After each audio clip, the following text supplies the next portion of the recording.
you don't find I haven't seen anybody. Somebody has written an article somewhere. Somebody was telling me in one of the English papers, you see, in the past for 2 days.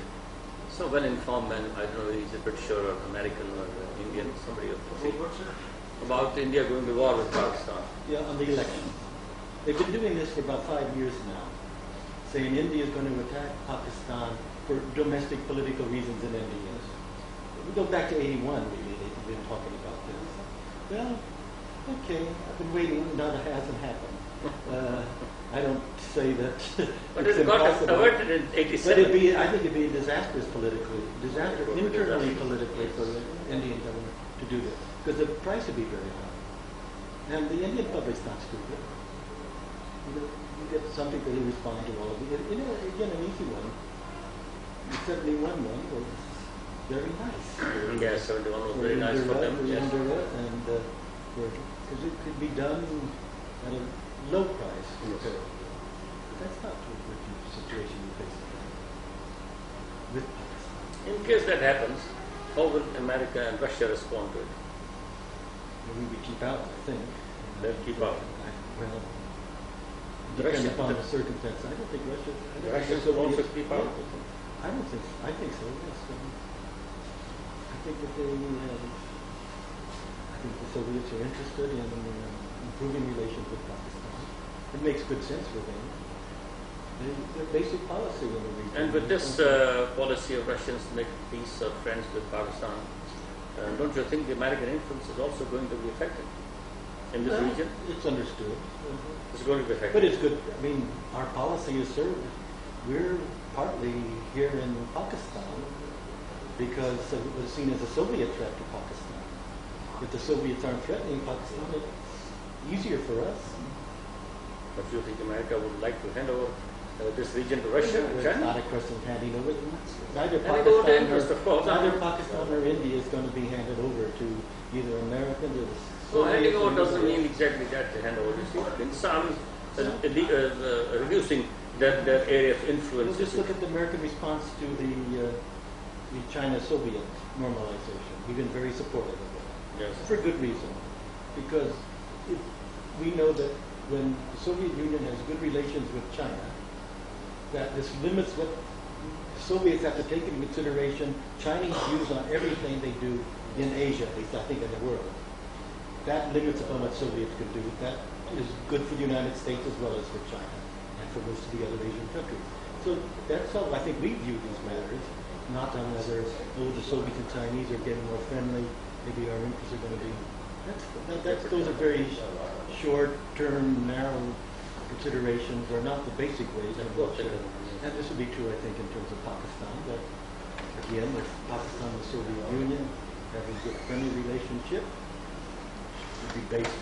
I think. But then what would be the way to protect smaller countries from Indian invasion and aggression and expansion policy?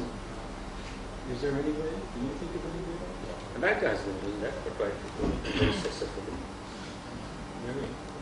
I think America has played an important role in this region. It's very hard. I remember Everybody's when I was everybody's backing off of the Napoleon Unions. The Chinese have been very careful, very cautious on it. And they don't. The Napoleons talked at times as if the Chinese are very supportive of them. But I haven't seen it. No support. I haven't seen it. No visible support. I don't know what the Chinese are saying quietly to the Nepalese, but what they say publicly to the rest of the world is that you should settle these things very peacefully and sensibly, and they've been very cautious on these matters for very good reason. China has limited capability, and they can be very, very expensive for China to get involved in this. The Chinese are very sensitive, very intelligent people. They don't go around getting involved in these kinds of disputes where their interests are really involved, and the real interests are really involved. How is this going to affect Afghanistan, in your opinion? You mean the China-Soviet? Yes. Well, it means that the Soviets will never go back into it.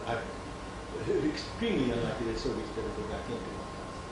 I see. Because both Soviet relations, both the United States and China, would be here. The Soviets are putting great emphasis on improving relations with the United States and China. But don't you think Americans would become indifferent to the foreign affair now after this data? Our view is that the Soviets are, it's our view, I think, that the Afghans, some of the Afghans are very weak. We're still involved, mainly because the Soviets are continuing to supply military equipment to the Kabul government. If the Soviets weren't doing that, I think we'd be pretty much out of it. That's what we offered for the April '88 Accord. We offered that there would be what was called negative symmetry. The Geneva Accords. The April '88 Accord. The symmetry. Negative symmetry. Negative symmetry, yes. That was that both sides would stop. The Soviets rejected it. I think probably they regret it now, because they left the Kabul government with much more arms than the Mujahideen had. But when that didn't, in the U.S. position, which the Soviets accepted, was that both did it and both had the right to do it. I was in Moscow last summer. I had in Mongolia and Moscow and Kuala Lumpur conferences with our Soviet colleagues. How do you visualize, Doctor, are we going to be affected by all this, the Kashmiris, You on both sides of the ceasefire line? I don't know. You have, Why should you say you don't know? because I don't. Really? Because it's not been a How do you it's visualize? not been a major issue to the Soviets, to the Chinese, or the Americans. Yes. And we don't have the issue is just coming up. As it is it's coming very up, hard to say how as it is coming up, anybody would respond on as this. it is moving on, and there's a possibility of it dying out, and there's a possibility of its flare up and becoming very serious.